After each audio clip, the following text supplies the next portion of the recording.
네, 오늘의 주요 뉴스입니다. 극심한 경기 침체로 지난달 미국의 소매업체 판매가 최악의 실적을 나타냈습니다. 37개 소매업체의 매출은 지난해보다 2.7%나 줄어 35년 만에 최대폭으로 감소했습니다.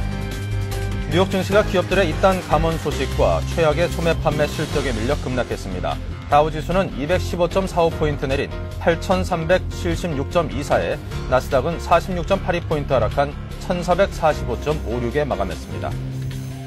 국제유가가 글로벌 경기 침체에 대한 우려로 약 4년 만에 최저치로 떨어졌습니다.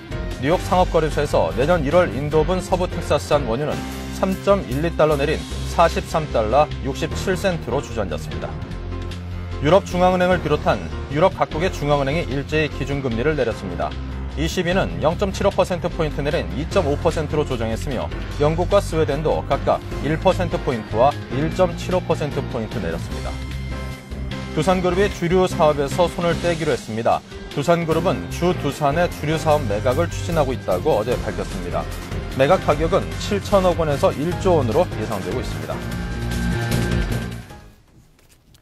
네, 안녕하십니까. 출발 센증시의 임동석입니다. 연말이 다가오면서 날씨도 무척이나 추워지고 있고요. 사실 그 썰렁한 날씨만큼이나 주머니 속사 정도 썰렁해진 것 같습니다.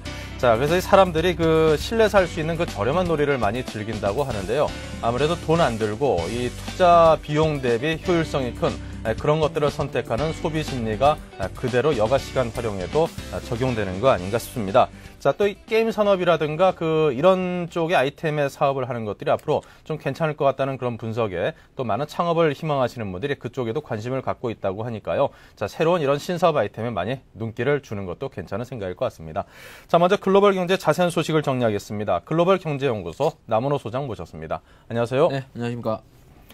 네, 오늘 새벽 뉴욕 증시가 등락을 거듭한 끝에 결국 그래도 좀 적지 않은 폭으로 하락을 보였습니다. 네, 미국 증시가 약 2%, 최근의 변동폭에 비하면 큰 폭은 아닙니다만은 그래도 상당한 폭으로 급락을 했습니다. 212포인트, 약 2.51% 하락했는데요. 먼저 차트를 먼저 보시죠. 차트를 보시면 약세를 면치 못했습니다. 장중에 약세로 진행되다가 한 80포인트, 한 90포인트까지 내려갔다가 어제 역시 또 마지막 1시간께 한 200포인트 이상 빠지는 그런 장이 연출이 됐습니다. 우선 미국 증시, 어젯밤에 미국 증시는 경기 부진을 재확인하는 그런 하루였는데요. 11월에 소매 판매가 급감했습니다. 11월에 소매 판매는 소매 판매 실적이 지금 40년 내 최악을 기록할 정도로 안 좋았기 때문에 미국 증시가 하락한 것 같습니다. 여기에다가 이제 어젯밤에는 GM 제너럴 모터, 세계 최대 자동차죠. 제너럴 모터가 사전 협의 파산 가능성이 제기가 되면서 하락을 했는데요. 이 사전 협의 파산이라는 것은 우리나라의 워크아웃에 해당이 됩니다. 그래서 정부 자금이 투입되게 되고 정부가 경영권에 개입하게 됩니다. 그래서 간섭하게 되고요. GM과 클라이슬러가 지난 2일에 의회에 110억 달러의 정부 자금을 긴급 자금을 요청한 상태에 있습니다. 이 내용을 보면은 구조조정한 내용을 보면은 임금을 삭감하겠다. 그 다음에 자회사 브랜드를 매각하고 판매망을 축소하겠다. 그리고 CEO의 연봉을 1달러로 하겠다. 그제밤에 제가 미국 뉴스를 직접 확인을 했는데요. CEO들이 청문회에 나왔었습니다. 청문회에 나왔는데 의회의 의원들이 GM의 CEO하고 클라이슬러의 CEO에게 직접 대놓고 물었습니다. 자구책에 동의하느냐, 그 다음에 당신들의 샐러리, 급여를 1달러로, 연봉 1달러로 하겠느냐, 이런 질문을 고양이가 쥐잡듯이 그런 이야기였는데요. 어쨌든 CEO들은 마지못해 한 서너 번에 걸쳐서 그런 부분을 재확인하는 그런 모습을 보여줬습니다. 그리고 이제 이런 부분들이 되면서 GM과 클라이스는 지금 사전 협의 파산 가능성 이런 소문이 퍼지면서 어제 미국 증시가 많이 하락한 것 같습니다. 네. 사실 자가용 비행기를 다들 갖고 있죠. 그 정도 되는 기업의 CEO면은. 근데 이번에 워싱턴에 갈 때도 자동차를 자가용을 타고 이렇게 갔다고 그만큼 이제 고생하는 모습을 보이면서 동정표를 살려는 그런 액션이겠죠. 네. 자, 과거에 그 리 아야코카가 크라이슬러 살 때 연봉 1달러로 자진해서 이렇게 했던 기억이 납니다. 자, 그렇다면 경기 부진과 침체가 날이 갈수록 심각한데요. 미국 11월 소매 판매가 거의 40년 만에 최악의 수준을 나타냈죠. 네, 그렇습니다. 어제 미국장이 하락한 주요 원인인데요. 미국의 11월 소매 판매가 최악으로 나타났습니다. 월마트는 상대적으로 이제 실적을 발표했는데, 월마트의 실적은 상대적으로 강세였습니다. 월마트는 월가의 전망치를 상회를 했는데, 하지만 이제 경기 지표가 발표가 됐습니다. 경기 지표 소매 판매 지표가 발표가 됐는데, 미국의 11월 소매 판매가 최근 40년 내 최악을 기록했습니다. 그래서 이만큼 그 소비 자체가 얼어붙어 있다, 이런 걸 보여줄 수 있고요. 그래서 이제 소비, 그 전에 이제 그 전날 미국 뉴스에 나온 뉴스는 뭐냐면 또, 지금 미국의 백화점 할인마트의 기본 할인 퍼센트가 50%라더라고요. 네. 화면에 나오는 그런 걸 보니까, 기본이 50%고 60%, 70%, 어떤 것들은 한 90%까지 할인하는 그런 마트도 있었습니다. 그런 걸 보면서 과연 지금 미국의 그 소비 유통업체들이 자구책으로 지금 갖은 노력을 하는 그런 모습을 볼 수 있었습니다. 네, 자, 참 심각합니다. 자, 그렇다면 아시아 주요 증시의 움직임은 어땠습니까? 어제 아시아 증시는 세 가지입니다. 미국, 일본 혼조세를 나타냈는데요. 중국 증시는 상승을 했고, 일본 증시는 하락했습니다. 일본 증시 같은 경우에는 이제 그 제너럴 모터 크라이슬러의 금융 지원 파산 검토 이런 문제 때문에 일본은 그 자동차 업체들이 대부분을 차지하고 있죠. 금융의 산업의 큰 부분을 차지하고 있는데 자동차주들이 대부분 큰 폭으로 하락했습니다. 혼다, 니산, 마즈다가 6% 이상, 그 다음에 도요타, 스즈키가 3% 이상. 그리고 어제 엔화가 강세를 보이면서 IT와 수출주들이 모두 하락을 했고요.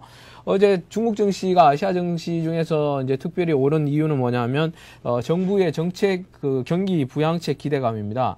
어제 중국 정부에서는 국무원에서 경기 부양 9개 조치를 발표를 했습니다. 이 내용을 보면은 크게 세 가지로 나눌 수 있는데, 대출을 확대하겠다. 그 다음에 환율을 조정하겠다. 환율이 지금 너무 높은 상황인데 환율을 좀 조정하겠고, 그 다음에 세 번째는 금융 시스템을 대대적으로 개혁한다는 이런 얘기가 나왔는데, 중국 정부는 지금 세계의 1위 그 외환 보유고 2조 달러를 갖고 있는 외환 보유고 1위고 상대적으로 내수가 뒷받침되는 그런 강국이고요.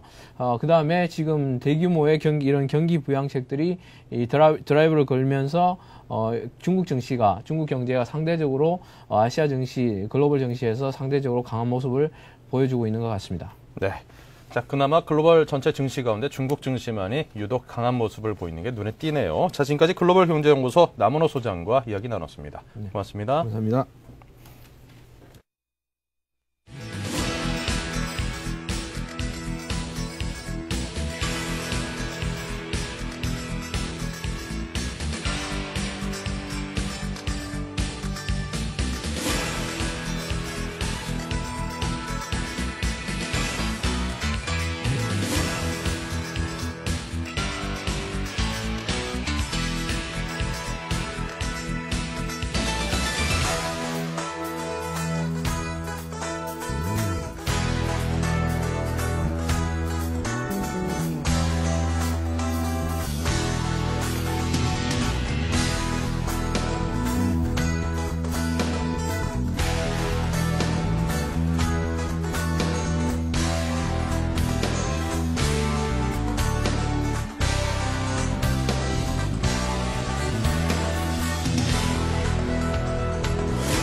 네, 원달러 환율이 계속해서 1,400원대 후반에 머물고 있는 게 상당히 좀 부담스럽게 느껴집니다. 자, 오늘의 투자 전략 시간입니다. 전문가와 함께 오늘 투자 전략을 세워볼 텐데요. 동양종금증권 홍재 지점의 최일종 차장과 함께 하겠습니다. 안녕하십니까? 네, 안녕하십니까? 네, 감기가 올려나 몸이 좀 으실으실합니다. 예. 건강 주의하시기 바라고요. 예. 네, 전일 우리 시장 주요 지표부터 한번 짚어보죠. 네, 그렇습니다. 전일 우리 시장이 19포인트 상승해서 시작을 해서 이 종가 기준으로 16.13포인트가 하락한 16.54포인트로 마감을 했고요. 코스닥 지수도 마찬가지로 2.52포인트 하락한 298.92포인트로 마감을 했습니다. 수급상으로는 외국인이 99억의 순매도를 보였고요. 개인이 1,584억의 순매수, 그리고 이제 기관의 이제 1,386억의 순매도를 보여주는 그런 이제 약세를 보여줬습니다. 네. 자, 그동안에 기관과 외국인이 한 며칠 동안은 쌍끌이 매수세를 보여주는 적도 있었는데 이제 기관과 외국인이 동시에 팔아치우고 개인이 매수하는 또 그런 장세가 연출이 되고 있습니다. 자, 그렇다면 전일 우리 시장의 특징적인 모습이 있다면 어떤 것들을 정리해 볼 수 있을까요? 네, 그렇습니다. 전일 우리 증시가 이제 미국 시장이 각종 지표들이 부진한 가운데 이 장 후반에 뒷심을 보이면서 이제 급등 마감을 했죠. 이러한 소식에 의해서 이제 코스피 지수도 이제 상당 부분 이제 상승을 해서 이제 시작을 했습니다. 그래서 뚜렷한 매수 주체가 없는 상황이었고, 이러한 상황에서 이제 선물 옵션 파생 시장의 이 영향력에 이제 눌려서 이제 우리 시장이 시초가 대비로 해서 계속해서 하락하는 그런 모습을 이제 보여줬었는데, 코스피 지수는 이제 투신권 중심으로 해서 이 순매도 공세가 이제 굉장히 좀 강화되는 그런 모습을 보여줬었고요. 장 후반으로 갈수록 이 외국인의 이제 매도가 강화되면서 어느 정도 이제 추가적으로 마이너스권으로 진입하는 그런 모습을 보여줬습니다. 장중 코스피의 지수가 이제 천선을 하회하면서 997포인트까지 이제 떨어지는 모습을 보여줬었는데, 수급적으로 보게 되면은 이 천선 위에서 상당 부분 이제 순매도 기조를 보였던 연기금 쪽에서 천선이 하회하면서 그러한 부분에서는 이제 강하게 매수하는 그런 모습을 보여줬었는데요. 투신의 이제 그 매도가 이제 상당 부분 이 전환이 안 되면서 계속해서 이제 이 매도를 이제 증가시키는 그런 모습을 보여줬었는데, 이 흐름 자체는 이제 그 삼성그룹에 대한 신용도 조정 그 관련해서 이제 그 펀드의 비중을 조절한다라는 그런 루머가 돌면서 어느 정도 이 투신권에서 매도가 많이 나왔다라고 이제 그 이야기를 하고 있습니다. 그래서 전체적으로 봐서는 이제 그 철강 금속이라든가 이 종이 목재, 운수 장비 업종이 이제 소폭의 상승세를 보여줬었고요. 그리고 이 건설 업종이라든가 이제 보험, 의료 업종 이러한 쪽이 이제 5%에서 6%대의 이제 하락을 보여주는 그런 모습을 보여줬고, 증권 업종 또한 이제 최근에 이제 상승세 대비로 해서 큰 폭의 또 하락을 보였습니다. 마이너스 4%대의 하락을 보여줬었고요. 특히 이제 IT 쪽이죠. 이제 전기전자 쪽에 이제 삼성전자 CLSA에서 이 부정적으로 이 실적 전망을 하면서 이제 삼성전자 비롯한 IT 쪽에 매도가 이제 상당 부분 진행이 됐습니다. 그래서 이 전기전자 업종도 2%대의 이제 하락세를 이제 보여줬었고요.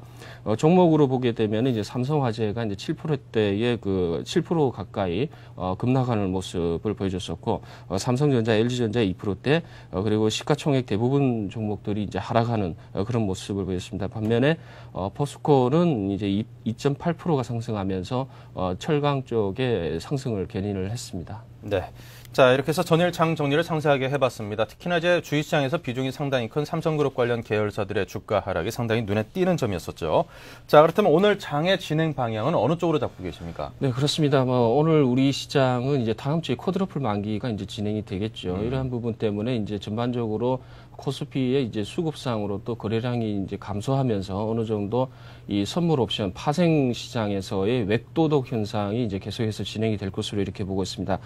전일 같은 경우는 이제 그 베이시스가 이제 그 0.12 정도로 이제 그 컨텐고를 이제 유지를 했습니다만은 계속해서 이 프로그램 매도가 출회가 된다라는 점에서는 수급상 굉장히 불안한 모습을 이제 연출을 할 수 있다라고 보고 있습니다. 그래서 오늘도 이제 마찬가지로 이 연기금이라든가 개인의 이제 순매수 기조는 지속이 될 것 같고요. 외국인이라든가 이제 프로그램 매도 쪽에서 이 지수의 방향성을 결정을 하는 그런 모습이 나타날 것으로 이렇게 예상을 하고 있습니다. 전일에 이제 오늘 새벽에 끝난 그 미국 시장 상당 부분 좀 많이 하락을 했는데, 이러한 부분이 우리 시장의 이제 그 하락 압력을 좀 가중시킬 것 같고요. 국내에 이제 눈을 돌려보면은 이제 기저에 깔려 있는 상당히 안 좋은 그런 이제 그 악재들, 이러한 부분이 이제 그 진행형으로 남아 있기 때문에 언제든지 우리 시장에는 이제 그 충격으로 다가올 수 있다는 부분에 대해서는 천선뿐만 아니고 900선 초반도 상당 부분 부분 위험하다라고 이제 보고는 있습니다. 지금 이제 이슈로 보게 되면은 이제 GM 파산이 어떻게 흘러가느냐.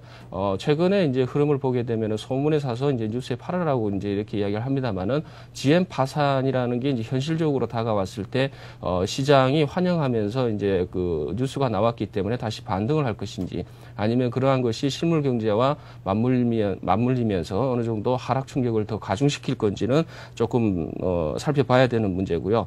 따라서 오늘 우리 시장은 이제 불안한 상황 속에서 이제 프로그램 매도가 출회가 되면서 기술적 반등 수준의 이제 소폭 상승을 갖다가 예상을 할 수도 있습니다만은 매도 부분이 상당 부분 부담이 되는 부분이기 때문에 오늘 시장은 한 10포인트 정도의 그 하락세를 보이면서 마감하지 않을까. 그래서 996포인트 정도의 이 종가 기준이 좀 되지 않을까 이렇게 예상을 하고 있습니다. 네. 자, 그렇다면 오늘 장의 그 방향 자체는 10포인트 정도의 하락세를 점을 치셨는데요. 예측을 하셨는데, 자, 그렇다면 그에 따르는 투자 대응 방안은 어떤 방향으로 갖고 갈까요? 그렇습니다. 뭐, 투자의 그 지금 전략으로 이제 삼아 본다 이러면은, 아시다시피 900대 초반에서 일단은 이제 강한 종목으로 반등이 나올 때 매수를 해서 한 3, 4일 정도 강하게 상승을 했을 때 이익을 실현하고 나오는 그런 단기 매매 전략이 기본적으로 먹히는 그런 시장이라고 볼 수 있습니다. 따라서 그러한 부분은 이제 현금을 보유하신 분들 같은 경우는 이제 적절하게 이제 사용하시면 될 것 같은데 문제는 이제 우리 개인 투자자들이라든가 이제 투자자분들이 대부분이 현금보다는 이제 종목을 많이 보유하고 있다라는 거죠. 이러한 부분에 있어서는 어떻게 전략을 짜느냐에 따라서 조금 이야기는 좀 달라질 것 같은데 일단 기본적으로 말씀드릴 수 있는 거는 이제 죄송한 말씀이지만은 일단은 손절 개념으로 들어가야 되지 않느냐 이렇게 보고는 있습니다. 단기적으로 이제 접근을 하시게 되면은 일단은 뭐 현금 비중을 높이는 쪽으로 이렇게 말씀을 드릴 수 있을 것 같고요. 단기적으로 뭐 들어간다고 하더라도 마이너스 10%에서 20% 사이의 손실 이 이제 대부분이라고 이제 이렇게 보고 있는데 그 부분이라도 현금 확보할 수 있는 부분이 있으면은 과감하게 손절을 해서 현금 확보해서 900선 초반대나 900선 초반이 하향 이탈을 할 때 적절하게 이제 그 매수 전략을 취함으로써 어느 정도 수익을 극대화시키는 전략이 좀 필요하지 않을까 단기적으로는 그렇게 말씀을 드릴 수 있을 것 같고 중기적으로 봤을 때는 일단은 뭐 조금 보유를 하셨다가 손실률이 이제 그 작아지는 그런 부분에 있어서는 어느 정도 이제 손절을 하실 것을 이제 권해드리겠습니다. 그리고 이 장기적으로 보유하시는 분들은 딱 두 가지 경우로 이제 말씀드릴 수 있을 것 같은데요. 대형 우량주를 보유하고 계시는 분들은 아예 그냥 장기적으로 들고 가시고 만약에 중소형 아니면 코스닥 종목을 가지고 가시는 분들은 손절을 하시는 게 오히려 지금 상황에서는 나중에 차후에 기회를 노리실 때 더 유리하신 거 아닌가 이렇게 보고 있는데 일단 지수 차트를 한번 보시면서 한번 말씀을 드리겠습니다. 종합지수 차트를 보시게 되면은 21선 부근에서 21선에서 우리가 이 기술적 반등 부분이 이제 1100선을 돌파하는 구간이 이제 나왔었는데 이러한 돌파 구간이 나왔어야 됨으로써 이제 그 강한 이제 상승 추세가 나오는 건데 여기서 다시 꺾였죠. 그래서 하락 추세가 계속해서 이어져 나가는데 추세대를 보더라도 일단은 20일 이평선에서는 계속해서 저항을 받는 그런 모습을 보고 있습니다. 그러면 현 지수대에서는 그러면 여기서 지지를 받고 다시 반등을 하느냐 하면은 그렇지 않다라는 게 이제 기본적인 생각이죠. 요 지수대에서는 지금 하락 충격이 어느 정도 그 어떤 그 재료가 나와서 이 하회할 건지를 이제 살펴봐야 되는데 우리가 이제 삼중바닥이라고 이야기하는데 지금 쌍바닥 형성 이후에 지금 삼중바닥을 형성하기 위해서 지금 흘러가고 있죠.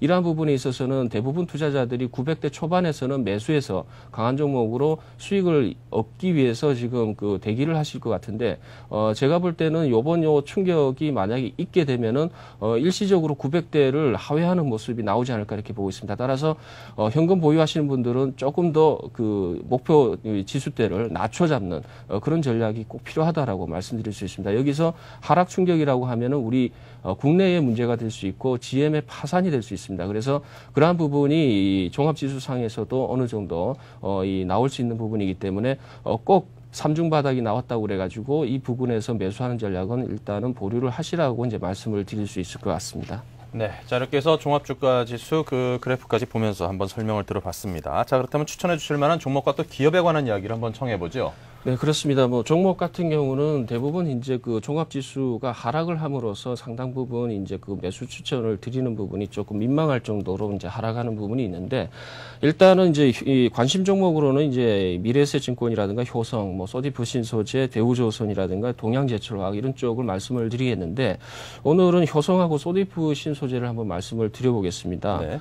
예, 일단 뭐 효성 부분하고 소디프 신소재의 기본 포커스는 태양광이라든가 이런 테마 쪽에 맞춰져 있죠. 그래서 이제 친환경이라든가 이제 오바마 이제 정책, 환경 정책 이런 부분에 포커스를 맞추게 되면은 종합 지수하고는 좀 상관없이 어느 정도 이 테마성으로 해서 상승할 가능성이 좀 있다라고 보고 있습니다. 그래서 효성을 한번 말씀을 드리게 되면은 차트를 보시면서 한번 말씀을 드릴 텐데요. 차트를 보시게 되면은 일단 뭐 흐름을 보시게 되면은 일봉상으로 보면 대부분 이제 그 저항대에서 직면해 있죠. 저항대를 지금 돌파를 못하고 다시 하락하는 모습을 보이고 있습니다. 따라서 32,000원에서 이 34,000원 구간까지는 일단 1차적으로 매수해 볼 만한 이제 구간이 될 것 같고요. 조금 더 느긋하게 기다리신다 이러면은 25,000원 선까지 한번 기다려 볼 필요는 있지 않느냐 이렇게 보고 있고요.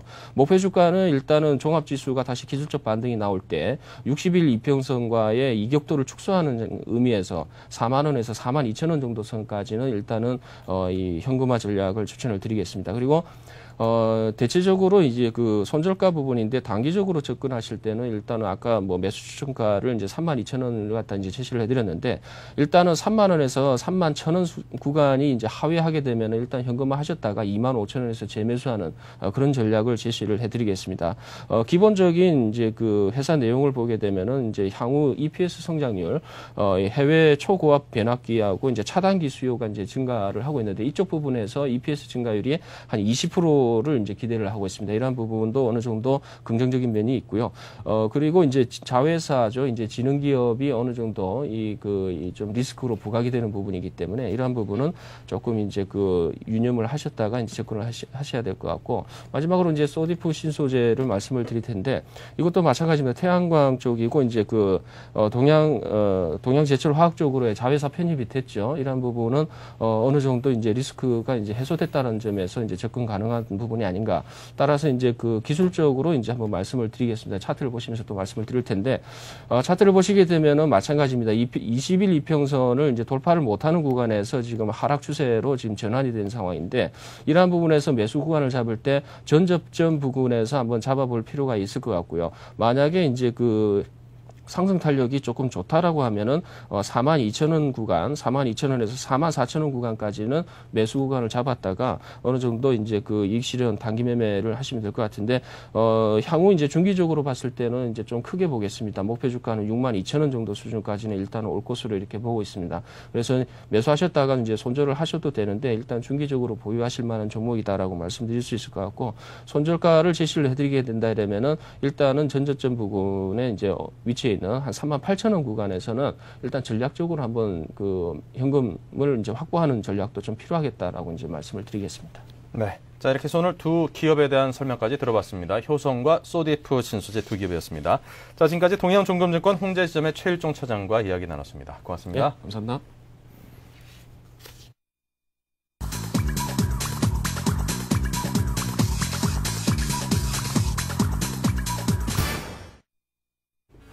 네, 지금 시간이 8시 59분을 향해서 가고 있는데요. 자, 먼저 짤막하게 동시효과 상황을 보고 넘어가지요. 먼저 코스피 쪽으로 가겠습니다. 자, 지금 보시는 것처럼 약간 혼조세 양상을 보이고 있습니다. 상승과 하락하는 종목들이 한 반반씩이라고 정리를 할 수 있겠는데요. 삼성전자는 하락세, 포스코는 상승, SK텔레콤 하락, 그리고 한전, 신한지주, 현대중공업 등은 상승세를 보이고 있습니다. 자, KB금융과 삼성화재 같은 금융주가 약 2%대 정도의 하락세를 보이고 있고요. 반면에 신세계, LG디스플레이, S-오일 등은 2에서 3%, 적게는 1% 미만의 작은 폭의 그런 상승세를 보이고 있습니다. 자, 코스닥의 움직임은 어떨까요?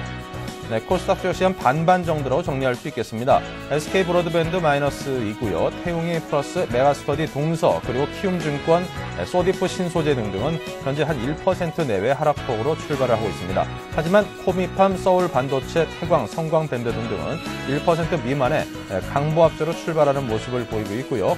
GS 홈쇼핑이 3% 넘는 상승세를 보이는 것이 그나마 굉장히 큰 폭의 상승세다라고 정리를 해드릴 수 있겠습니다. 좀 더 자세한 가격은 개장 시초가 때 정리해드립니다.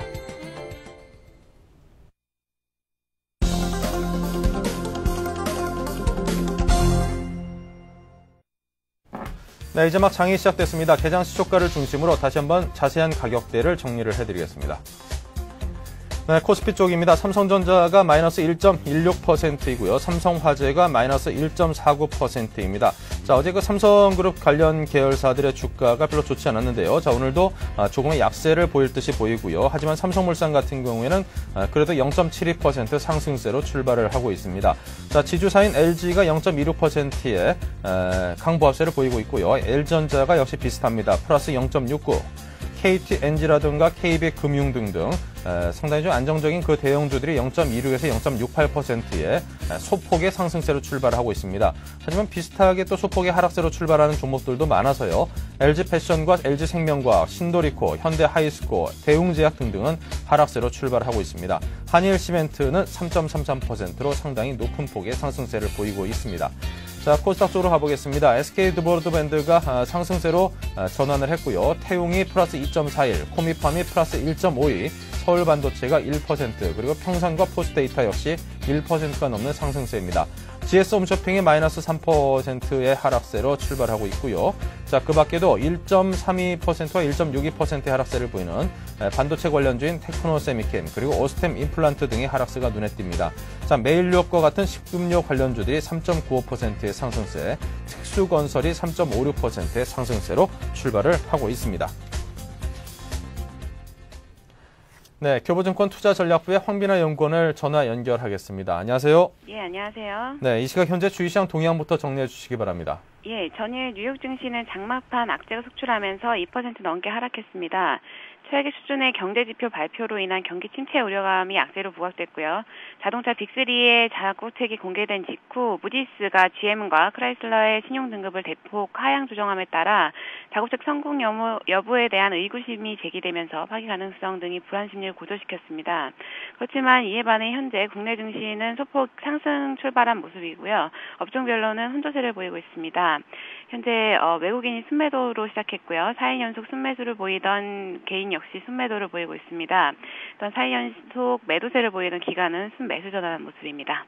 네, 자, 현재 코스피는 기관이 약 90억 원 가까운 순매수세를 보이면서 출발을 하고 있습니다. 양시장이 모두 1.81%와 0.63%의 상승세를 보이고 있는데요. 자, 오늘 장이 어떤 방향으로 대응하는 게 좋을까요? 예, 최근 들어서 국내 건설사들의 구조조정 문제와 미국 자동차 빅3에 대한 구조조정 문제들이 악재로 부각되면서 투자 심리가 급냉되고 있는 모습입니다. 현재 대주단 협약이 마무리 단계에 있으며 전일 지수 하락을 견인했던 건설업체들에 대한 신용등급 하향이 진행될 것으로 보입니다. 이는 건설업체의 자금 사정 악화와 단기적인 투자 심리로 악재로 작용할 가능성이 있습니다만 단기적으로는 건설사와 관련 금융기관에 대한 불안 심리를 완화시키고 정부 정책 및 지원의 효율성을 높이는 데 기여할 것으로 판단됩니다. 또한 최근 들어서 신용평가사들의 등급 하향이 이어지고 있는데요. 과거 등급 하향이 쏟아질 때가 바닥권이었음을 미루어 볼 때 비관적으로만 보실 필요는 없을 것 같습니다. 구조조정이 미해결로 진행 중에 있어서 아직은 리스크 관리에 비중을 더 두셔야 될 것 같고요. 당분간은 천선을 중심으로 등락을 오가는 지수 흐름이 예상됩니다. 현재 속속히 발표되고 있는 경제지표가 최악의 행진을 이어가고 있고 대규모의 인력 감원 소식 및 국내외 구조조정 진행 등으로 추세 상승을 막는 요소로 작용할 것으로 보입니다. 그렇지만 전일 영국과 스웨덴, 유럽 중앙은행의 파격적인 금리 인하 및 프랑스와 아르헨티나 등의 경기 부양책 등 각국 정부가 지금 현재 적극적인 경기 부양책으로 지수 하락을 방어하고 있습니다. 또한 금일 정부도 실물 경기 악화로 타격을 입고 있는 업체에 대한 지원책을 마련할 예정입니다. 이에 따라서 시장의 불안 심리가 호전되기 전까지는 천선을 중심으로 등락을 보이는 패턴을 보일 것으로 판단됩니다. 이에 따라서 천선을 하회하는 때에는 전 저점 부근에서 매수로 대응하시고 차익 실현 짧게 가져가시는 전략이 좋을 것으로 보입니다. 네. 자, 그렇다면 관심 가질 만한 기업이나 업종에 관한 설명도 함께 해주셔야죠. 예, 현재 시장에 화두가 되고 있는 기업의 구조조정이 진행 과정에 있습니다. 옥석 가리기가 진행되면서 구조조정에서 살아남을 기업에 대해 관심을 가지시는 게 좋을 것 같습니다. 아울러 시기적으로 배당 수익률이 지금 현재 보수적으로 봐도 2%가 넘기 때문에 동원시스템즈, 외환은행, 하나석화, KT 등 고배당주에 관심을 가지시는 게 좋을 것 같습니다. 네, 자, 지금까지 교보증권 투자전략부의 황비나 연구원의 도움 말씀 들었습니다. 고맙습니다. 예, 감사합니다.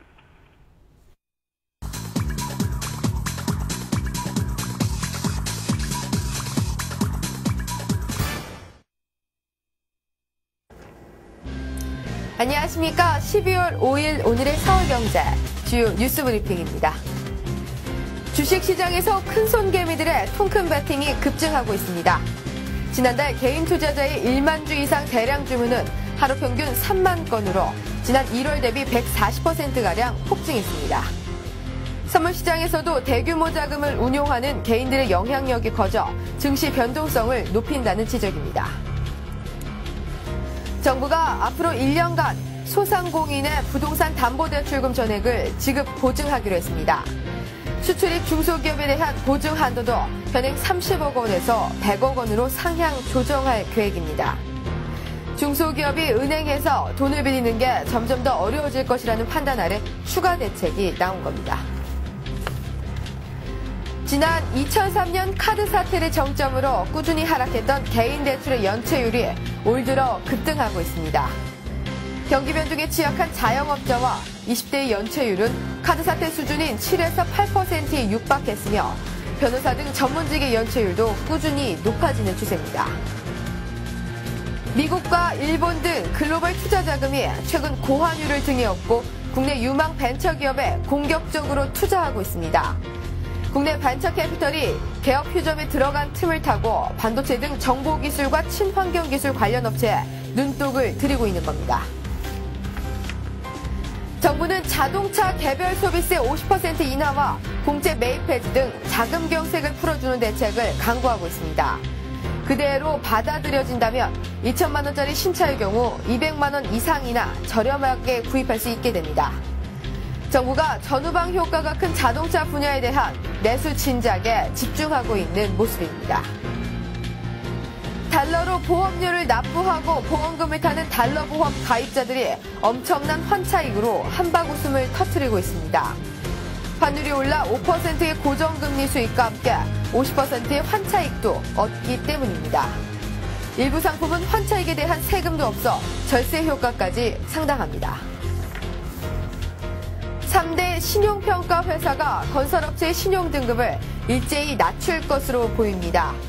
한국기업평가가 오늘 건설업체 신용등급을 하향 조정하는 데 이어 다른 회사들도 다음 주에 등급을 조정할 계획입니다.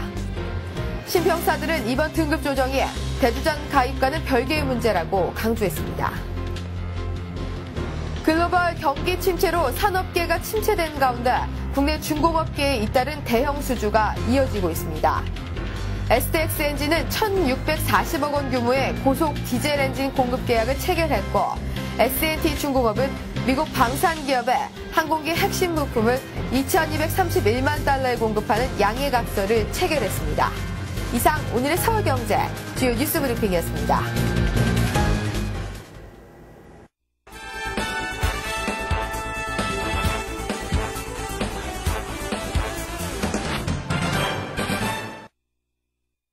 네, 계속해서 뉴스 따라잡기 시간입니다. 서울경제신문의 이종배 기자 모셨습니다. 안녕하세요. 예, 안녕하십니까. 네. 자, 이 두산그룹이 요즘 들어서 좀 말들이 많았습니다. 특히 이제 밥캣 인수와 관련된 여러 가지 돈 사정이 좀 안 좋다. 이런저런 그렇죠. 이야기들이 나왔는데요. 자, 이번에는 또 두산그룹이 주류사업 부문 매각을 추진하고 있다고 공식 발표를 했습니다. 자, 그간 소문으로만 떠돌았었는데요. 두산증 그동안은 그렇죠. 부인해 왔었죠. 예, 그렇습니다. 그 두산그룹이 그 주류사업 부분을 매각한다는 것은 계속 소문이 돌았고요. 네. 이에 대해서 계속 부인해 왔습니다. 하지만 어제 그 두산그룹이 그 소주 처음처럼 그 마주항 등을 판매하는 그 주류산업 부분에 대해 매각을 추진하고 또 공식적으로 밝혔는데요. 98년에 두산그룹이 오비 맥주를 매각하지 않았습니까? 네. 그러니까 이제 그 두산그룹은 그 주류산업에서 완전히 손을 떼게 되는 겁니다. 지금 그 인수 금액은 한 7천억에서 1조 원 가량으로 추정되고 있고요. 그 인수 대상 업체로는 그 사모펀드인 그 MBK 파트너스하고 그 롯데그룹 등이 거론되고 있습니다. 네. 자, 과거 두산그룹은 기업 구조 조정을 굉장히 성공적으로 한 그런 그룹으로 꼽힙니다. 그렇죠. 이제 예. 사실 그 기업 구조 조정할 때 그래도 내가 이것만큼 꼭 갖고 가야지라고 보통 기업들이 생각하고 있는 그것들을 내다 팔므로써 인해서 좋은 그렇죠. 값을 받고 기업의 체질을 완전히 중공업 위주로 재편을 성공적으로 한 기업으로 꼽히는데 이번에도 역시 그 잘 나가는 그런 부분을 매각을 하게 됐군요. 그렇습니다. 자, 이렇게 매각을 하게 된 이유가 무엇일까요? 그렇죠. 그 두산그룹 측의 공식적인 답변은요. 그 회사 시스템을 그 중공업 중심으로 가져가기 위한 그 시작이라고 답변하고 있거든요. 네. 실제 그 98년에 그 오비 맥주를 매각하고요. 그다음에 그 2006년에는 그 종갓집 김치를 매각하는 등 계속 그 비중공업 분야에 대해서 계속 매각을 추진해 왔습니다. 네. 하지만 실제 그 사업 구조 재편 외에도요. 그 최근에 이제 글로벌 금융위기가 확산되면서 그 유동성 확보에 어려움을 겪고 있는 것도 작용한 것 같습니다. 실제 그 두산그룹은 최근 M&A를 통해서 많이 성장을 하면서요. 그 M&A 명가라는 명칭까지 들을 정도였거든요. 그러다가 지난해 이제 박캡 인수를 하지 않았습니까? 네. 그 박캡 인수 금액이 한 4조 5천억 정도 되는데요. 그때부터 이제 시중에서는 그 유동성이 어려움을 겪을 거다. 그런 얘기가 흘러나왔고요.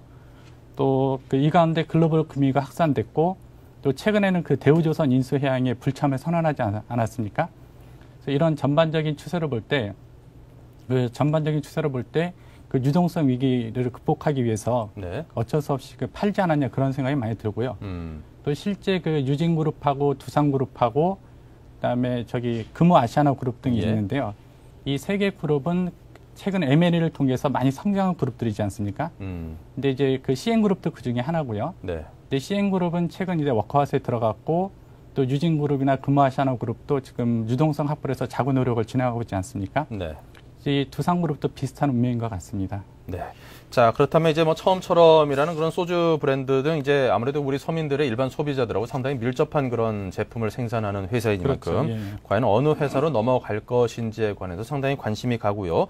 업계 판도 변화에 도 상당히 큰 파장을 몰고 올 것 같습니다. 특히나 이제 롯데 같은 경우는 이제 롯데 칠성은 지금 위스키 사업을 이미 하고 있고 그렇죠. 스카치블루라는 그 브랜드로 위스키를 팔고 있기 때문에 만일에 그 롯데 칠성의 뭐 칠성 사이다라든가 펩시콜라라든가 그런 것들을 판매하는 그 음료 유통망을 통해서 그렇죠. 이 소주를 판다라고 하면은 기존의 이제 주류 업체들로서는 바짝 긴장할 수밖에 없을 그렇죠. 것이고. 그 기존의 주류 업체들이 가장 걱정하는 게 아마 롯데그룹이 인수하는 걸 겁니다. 예. 그렇게 되면은 지금 유통 분야에서도 롯데그룹이 강자고 여러 분야에 강자지 않습니까?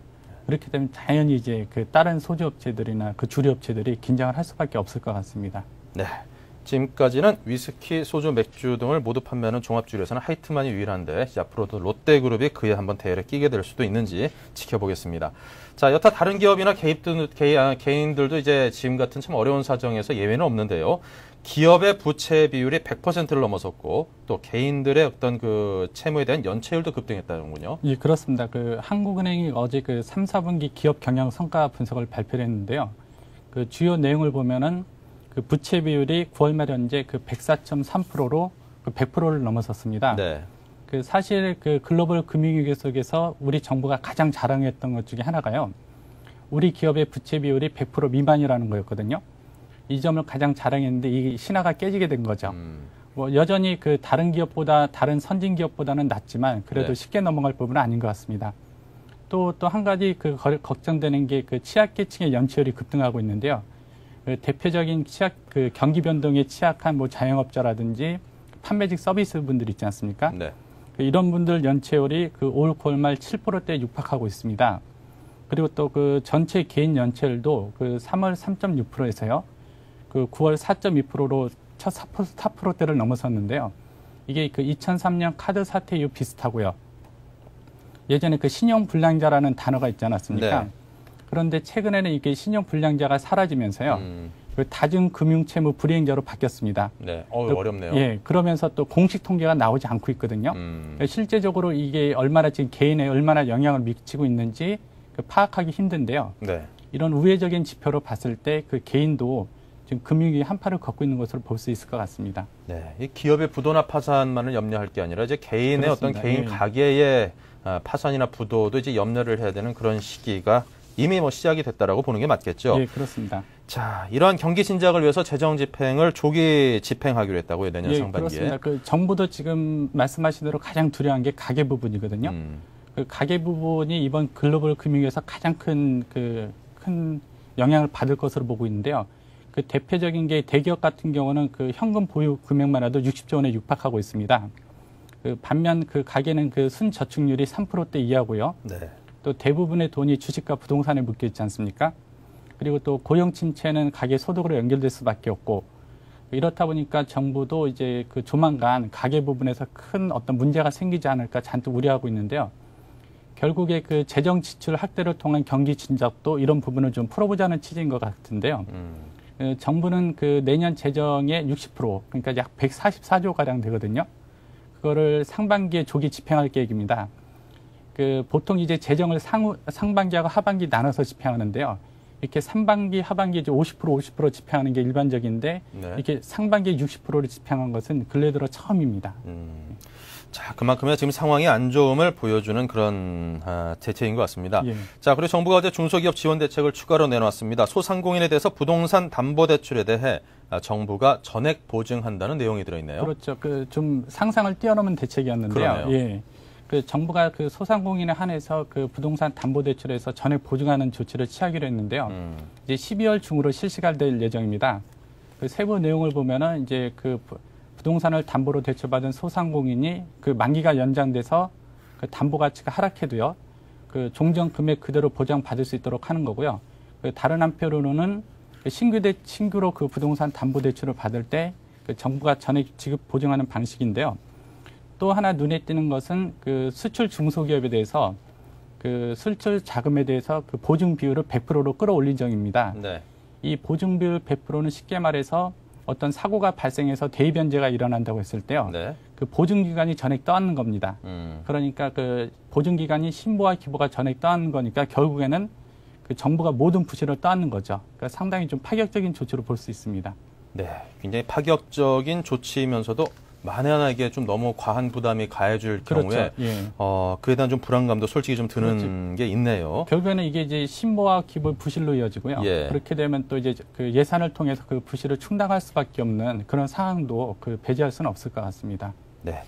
자, 그리고 중소기업 지원 대책을 발표하면서 구조 조정에 대한 방향도 함께 제시를 한다고 들었는데요. 중소기업 구조 조정이 좀 필요하다. 그런 의견들도 그렇습니다. 많이들 있던데 예. 무조건 중소기업은 살려야 된다라는 그런 마인드에서 약간의 변화가 있는 듯합니다. 그렇죠. 자, 정부가 생각하는 방향은 무엇일까요? 어제 그 정부가 공식적으로 그 우회적으로 발표를 했는데요. 가장 그 간단한 방법은 그 대출을 줄여가지고 자연스럽게 구조 조정을 유도한다는 겁니다. 그러니까 정부가 밝힌 방침을 보면요. 그 올해 내년 하반기까지는 현재 수준으로 중소기업 대출을 유지하되요. 네. 내년 하반기 이후부터는 그 대출을 줄여나가는 겁니다. 이런 식을 통해서 그 앞으로 남은 기간 6개월 정도 되지 않습니까? 네. 그 6개월 동안 그 이제 글로벌 금융에 살아남을 수 있는 여력을 갖춘 중소기업은 계속 살아갈 수 있도록 하고, 그렇지 못한 기업은 이제 도태되는 구조인데요.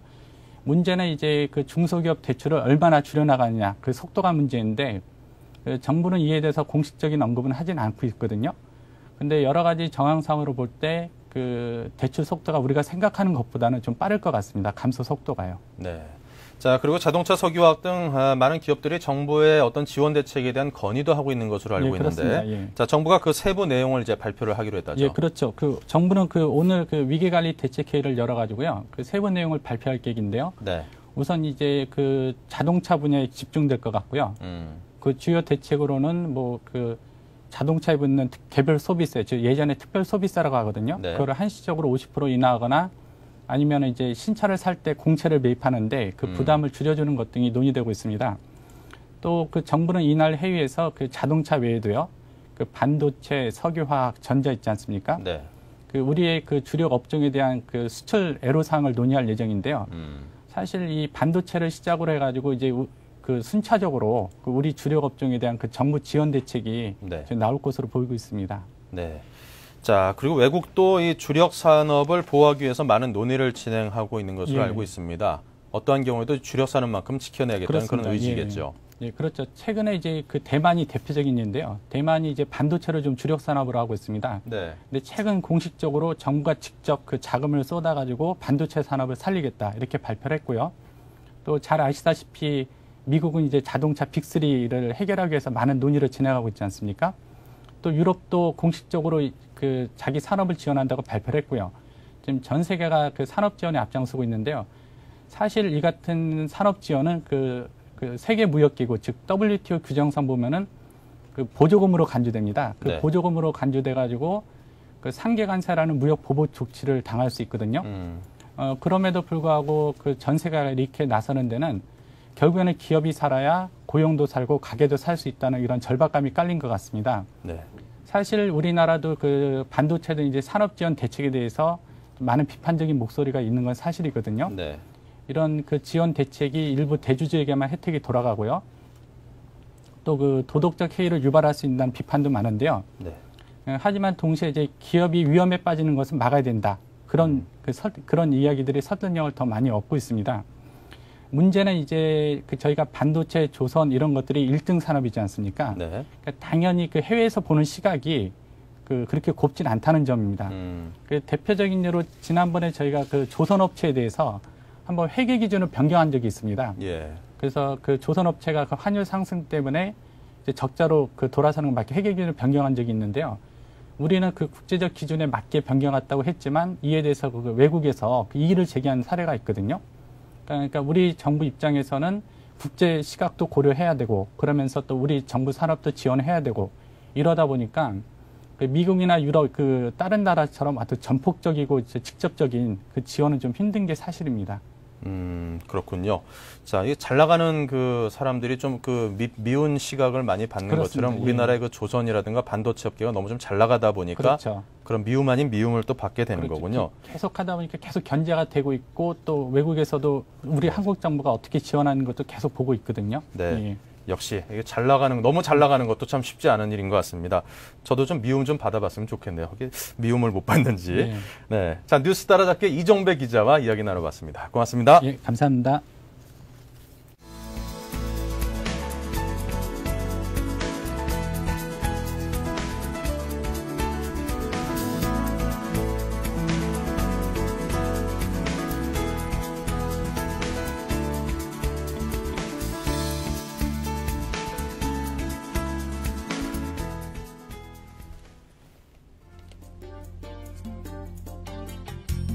네, 서울경제신문이 주최하는 2008 대한민국 증권대상 시상식이 어제 여의도 63빌딩에서 열렸습니다. 자본시장에서 국내 최고의 권위를 자랑하는 2008 대한민국 증권대상 증권상 부문 대상은 선진적인 리스크 관리로 증권산업의 모범을 보인 삼성증권이 2년 연속 수상의 영예를 안았고요. 네, 운용사 부문 대상에는 안정적인 운용으로 올해 업계 1위 자리를 되찾은 삼성투신운용이 선정됐습니다.